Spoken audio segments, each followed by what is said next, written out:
प्रयागराज के महाकुंभ में क्षेत्र में एक आध्यात्मिक पार्क बनाया गया है, जहां भारत के नक्शे के भीतर देश के सभी प्रमुख मंदिर और 12 ज्योतिर्लिंग मंदिरों की रेप्लिका बनाई गई है।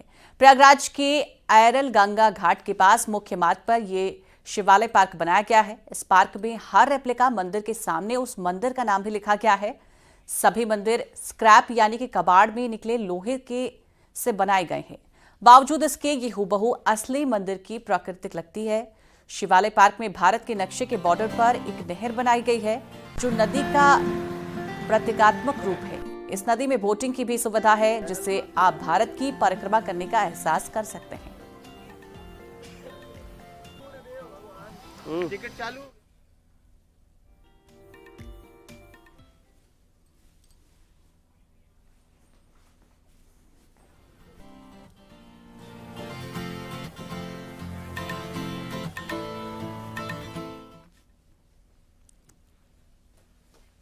और महाकुंभ में साधु संत अलग अलग स्वरूपों में दिखते हैं, लेकिन सबसे ज्यादा चर्चा नागा साधुओं की होती है। आखिर नागा साधु बनते कैसे हैं और नागा साधु रहते कहां हैं? इसके लिए पंचायती श्री निरंजनी अखाड़ा के आचार्य महामंडलेश्वर कैलाशानंद गिरी ने न्यूज 18 ने नागा साधुओं के बारे में विस्तार से बताया है। नागा सन्यासी बनने की प्रक्रिया क्या है, लोग जानना चाहते हैं।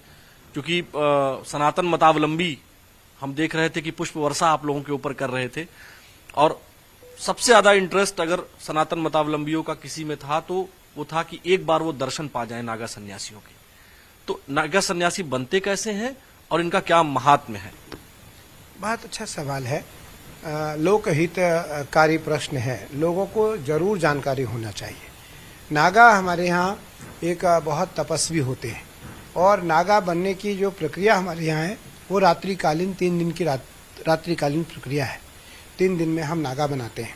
पहले दिन संस्कार होता, दूसरे दिन उनके सारे जो उनके पंचभूत संस्कार हैं वो होते हैं, और विजया होम होता है दूसरे दिन रात्रि में, और तीसरे दिन प्रातः काल ब्रह्म मुहूर्त में गंगा के तट पर उन्हें आचार्य दीक्षित करता है। आचार्य उनको दीक्षा देता है। उस घटना के काल के खंड के दौरान, उस घटना के काल खंड के दौरान कोई भी अदर व्यक्ति वहां नहीं होता। केवल जो दीक्षित होने वाले नागा हैं वो अखाड़े के कुछ बड़े श्री महंत और आचार्य, ये 3 लोग होते हैं। इस कारण आज तक नागाओं की दीक्षा का कोई रहस्य किसी के सामने नहीं आ पाया, क्योंकि वहां कोई मीडिया नहीं होता, कोई मोबाइल नहीं होता, कोई वीडियोग्राफी नहीं होती, कोई फोटोग्राफी नहीं होती। वो अत्यंत गोपनीय है। गोपनीयम प्रयत्नतः। भगवान शिव ने मां पार्वती से कहा, हे उमा, मैं जो मंत्र तुम्हें दे रहा हूं इसको अत्यंत गोपनीय रखना, इस मंत्र को प्रकट न करना। तो गोपनीयम प्रयत्नतः। उसी प्रकार नागाओं को जो दीक्षा दी जाती है उस दीक्षा को अत्यंत गोपनीय रखा जाता है।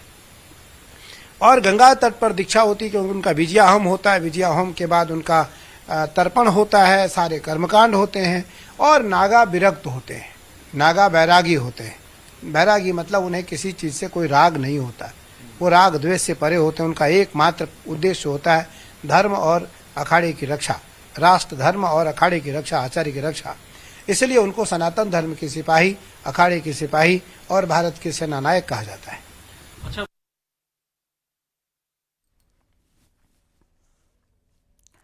और प्रयागराज महाकुंभ में महंत राहगिरी जी उर्फ एम्बेसडर बाबा सुर्खियों में है। 90 के दशक की कार देखने के लिए बाबा एम्बेसडर के पास लोग पहुंच रहे हैं। महाकुंभ तक ये बाबा प्रयागराज में ही रहेंगे।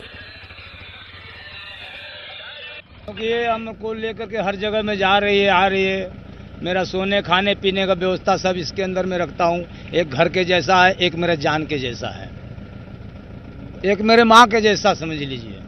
माँ का दर्जा क्यों दिया है? माँ का दर्जा यूँ दिया कि इसके पास खा रहा हूँ, सो रहा हूँ, इसके अंदर ही सो भी जाता हूँ।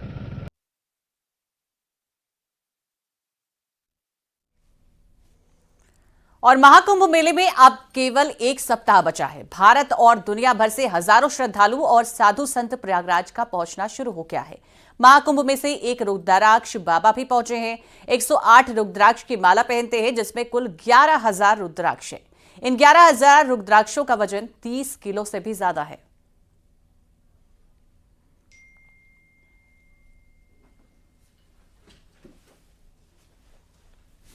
लोग रुद्राक्ष बाबा के नाम से भी जानते हैं। ये हमारा शिव पुराण के में वर्णित है जी, जो 11,000 रुद्राक्ष धारण करते हैं वो भगवान शिव के ही रुद्र स्वरूप होते हैं, और हम नागा सन्यासी हैं तो हम शिव जी के गण के स्वरूप होते हैं। तो इसलिए हमने ये 11,000 रुद्राक्ष धारण किया हुआ है, और मैं काफी समय से ये 11,000 रुद्राक्ष धारण करके ही तपस्या करता हूँ, भजन करता हूँ, बैठा रहता हूँ। हमारे शिष्यों ने, भक्तों ने दिए, उससे एकत्रित हो गए तो मैं 11,000 रुद्राक्ष धारण करता हूँ। और ये नागा सन्यासी जितने होते हैं ये सभी जो है रुद्राक्ष धारण करते हैं। रुद्राक्ष शिव जी के अश्रु से उत्पन्न हुआ है, ये शिव जी का ही अंश तुल्य है, हाँ, अंश है।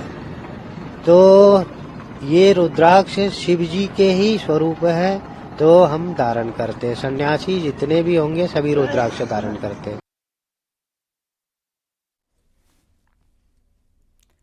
और महाकुंभ की भव्य तस्वीरें श्रद्धालुओं को लुभा रही हैं। संगम तट ही नहीं, प्रयागराज के हर पड़ाव पर आस्था की झलक दिख रही है। कहीं संतों का अलग अलग अंदाज है तो कहीं गंगा आरती देखकर श्रद्धालु हर हर गंगे के जयकारे लगा रहे हैं। महाकुंभ की खास तस्वीरों से जुड़ी ये स्पेशल रिपोर्ट देखिए।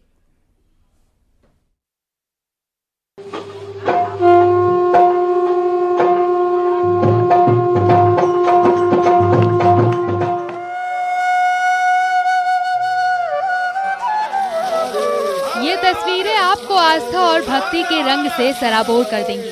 सर्दी का जरा भी एहसास नहीं होगा। प्रयागराज में महाकुंभ का ये दृश्य शंभू पंचायती अखाड़ा के नागा साधु प्रमोद गिरी का है। उन्होंने 3 जनवरी से 21 दिनों का व्रत ले रखा है।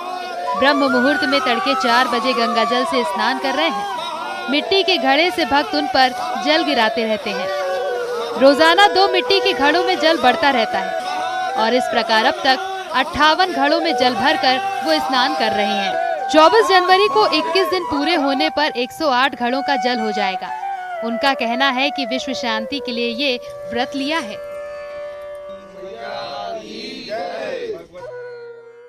कोई जंगल में रहता है, कोई कहाँ रहता है, कोई जिसके स्थान है अपने स्थानों पे रहते हैं, वहाँ चलाते हैं उस स्थान को। जैसे जब मैं जहाँ रहता हूँ, ये हमारे बाबा जी हंडी कुंडी के नाम से सिद्ध पुरुष थे, उस स्थान पे मैं रहता हूँ राजस्थान में। वहाँ रह के मैं तपस्या करता हूँ। मेरे लिए भाग्य की बात है कि उस जगह पे मैं रहता हूँ और वहाँ के लोगों को जो है ये सब प्रेरणा मिलती है। अच्छा, ये क्या है, लोक कल्याण के लिए होता है बालक। सन्यासी लोक कल्याण के लिए करते हैं सब काम। सनातन धर्म का रक्षा करना, सनातन धर्म के लिए जो भी काम करते हैं हम, और तो हमारा क्या लक्ष्य है, लोक कल्याण, देश में शांति बने रहे, विश्व में शांति बने रहे, यही एक जरिया। अब जरा इस तस्वीर पर भी गौर कर लीजिए। सोलर पैनल लगे ई रिक्शा पर सवार होकर महाकुंभ में हिस्सा लेने पहुंचे हैं। महात्मा ओम तत्सत लोगों के बीच आकर्षण का केंद्र बने हुए हैं। ई रिक्शा में ही सोते हैं और उसी के माध्यम से भ्रमण भी करते हैं। बाबा का दावा है कि 1990 के आसपास उन्हें डॉक्टरों ने कहा कि उनके लीवर में कैंसर है, जो 4थी स्टेज पर है, और अब अधिक से अधिक वो 2 महीने ही जी पाएंगे। इसी दौरान ही उन्हें स्वप्न में भगवान ने आकर कहा कि कहाँ घर पर हो और संसारिक मोहमाया में पड़े हो, मेरी शरण में आओ और घर छोड़ दो। तब से 30 साल से भी ज्यादा हो चुका है और वो एकदम ठीक है।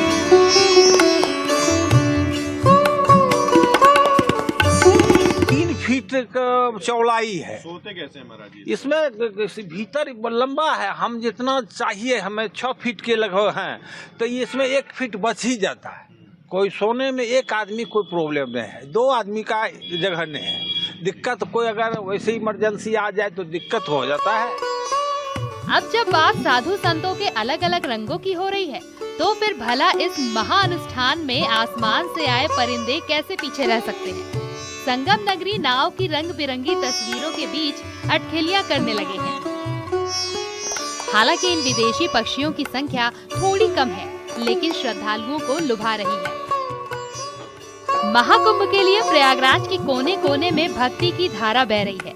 संगीत से लेकर साधु संतों के अनोखे रंग है और अखाड़ों का छावनी प्रवेश तो आपने देखा ही है। भव्य गंगा आरती देखकर यहाँ आने वाले भक्त ही नहीं, वो सभी लोग मंत्रमुग्ध हो रहे हैं जिनकी ड्यूटी महाकुंभ में लगी है। महिलाओं द्वारा गंगा आरती की ये खास तस्वीरें आप भी देखिए और मन ही मन हर हर गंगे का जाप करिए। सुनिए जरा क्या कह रहे हैं श्रद्धालु। तैयारियां बहुत अच्छी हैं, बहुत अच्छी गंगा आरती हो रही है और जहां से देश विदेश से लोग आ रहे हैं और पुण्य के लाभ करें, गंगा स्नान करें, साधु संत के प्रवचन सुने। बहुत स्वर्ग के समान लग रहा है महाकुंभ। बहुत अच्छा लग रहा है यहाँ पे। बहुत ही मतलब इतने 144 साल बाद में महाकुंभ आया है और इसको हमें मतलब ज्वाइन करने का एक मौका मिला है।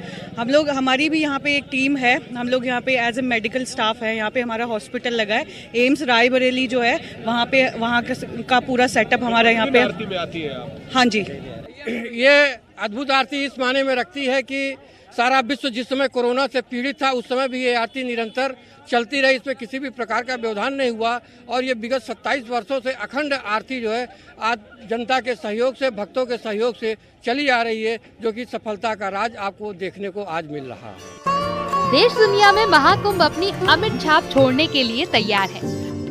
भक्ति और संत समागम के इस अद्भुत संयोग पर संगम में डुबकी लगाने के लिए आप क्या सोच रहे हैं? फिलहाल न्यूज़ 18 पर तस्वीरें देखिए और इंतजार कीजिए उस पल का जब 13 जनवरी को महाकुंभ की औपचारिक शुरुआत हो जाएगी। Bureau report, news 18।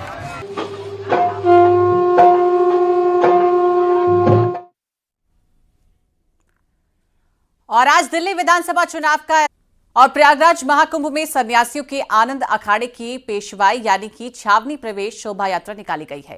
ये शोभा यात्रा शहर के अल्लाहपुर इलाके से शुरू होकर कई रास्तों से होते हुई महाकुंभ क्षेत्र में दाखिल हुई है।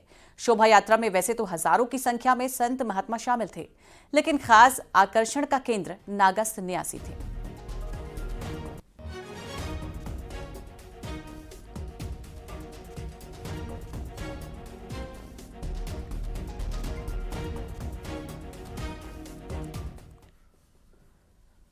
और महाकुंभ की ड्रोन से ली गई तस्वीरें हम आपको दिखा रहे हैं। रात के वक्त लाइटों से जगमग महाकुंभ का नजारा काफी भव्य दिख रहा है। तो इस वक्त आपकी टीवी स्क्रीन पर प्रयागराज महाकुंभ की भव्य तस्वीरें लाइटों से सराबोर है इस वक्त प्रयागराज नगरी, और आप ये देख रहे हैं अपनी टीवी स्क्रीन पर कि रात के वक्त लाइटों से जगमग महाकुंभ का ये भव्य नजारा।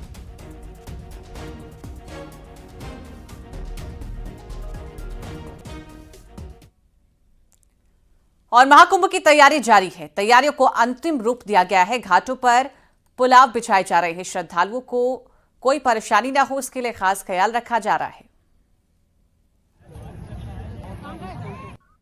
महाकुंभ 2025 की तैयारियां बड़ी जोरों शोरों से चल रही है। हालांकि देखा जाता है, घाटों की अगर बात की जाए तो घाटों पर कुछ ऐसी तैयारियां होती हैं जो बताती हैं कि यहाँ पे होने वाली हर एक तैयारी पूरी हो चुकी है। इस समय हम मौजूद हैं संगम के उन घाटों पे जहाँ पे आप देख पा रहे होंगे कि जगह जगह पे पुआल बिछ चुके हैं। इन पुआलों का काम होगा कि यहाँ पे आने वाले श्रद्धालुओं को धूल, मिट्टी, कीचड़ जैसी तमाम चीजों से बचाना, क्योंकि यहाँ पे स्नान करने वाले स्नानार्थी आते हैं और स्नान करते हैं। माँ गंगा में डुबकी लगाने के बाद अपने शरीर में कुछ पानी के कण भी लेके जाते हैं, जो कि यहाँ से होते हुए यहाँ पे कीचड़ मौजूद है, कीचड़ बन जाता है। ऐसी स्थिति से निपटने के लिए यहाँ पे मौजूदा सरकार ने पुआल भी बिछवाया है।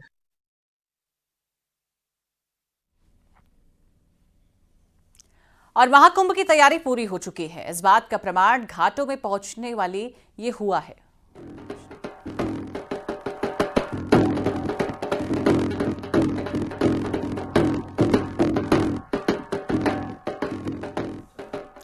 तो महाकुंभ की किसी भी तरह की आपदा से निपटने के लिए विशेष तैयारी की गई है। पुलिसकर्मी भी लोगों को जागरूक कर रहे हैं। महाकुंभ नगर में तैनात पुलिसकर्मी धर्मराज उपाध्याय शायरी के जरिए लोगों को आपदाओं से निपटने के लिए जागरूक कर रहे हैं। कार्यक्रम कर रहे थे, कुछ शायराना अंदाज में पेशकश किए, थोड़ा हमें भी सुना। नहीं, कार्यक्रम नहीं कर रहे थे। हमारा जो मेला कंट्रोल का टोल फ्री नंबर है 1920। कोई भी आपात स्थिति होती है कुंभ मेला के दौरान, छोटी से छोटी या बड़ी जो भी होती है, पहली बात तो सुरक्षा की व्यवस्था इतनी तगड़ी है कि कुछ होनी नहीं है। फिर भी अगर किसी कोई समस्या होती है तो वो इधर उधर के नंबर ट्राई करने के बजाय सीधे 1920 मिला, तुरंत नंबर लगता है। 1 सेकंड 2 सेकंड के अंदर वो नंबर लगता है। तत्काल कंट्रोल रूम को कॉल जाती है और तत्काल सहायता आती है। उसी पर मैं कह रहा था, इन लोगों को बता रहा था जो मेले में लोग आए हुए हैं कि आप 1920 नंबर हमारा याद रखिए कि आपात स्थिति में बिल्कुल न घबराएं, आपात स्थिति में बिल्कुल न घबराएं, अपने मोबाइल से 19-20 नंबर लगाएं। आपात स्थिति से बिल्कुल न घबराएं, अपने मोबाइल से 19-20 नंबर लगाएं। आपकी कॉल सीधे कंट्रोल रूम जाएगी, तत्काल सहायता आपको पहुंचाएगी। है खुशनसीब जो संगम के लिए चलते हैं, भव्यता देखकर चेहरे सभी के खिलते हैं। और जब बिछड़ते थे वह वक्त पीछे छूट गया। जब बिछड़ते थे कुंभ में वह वक्त पीछे छूट गया। अब तो बिछड़े हुए भी कुंभ आके मिलते हैं।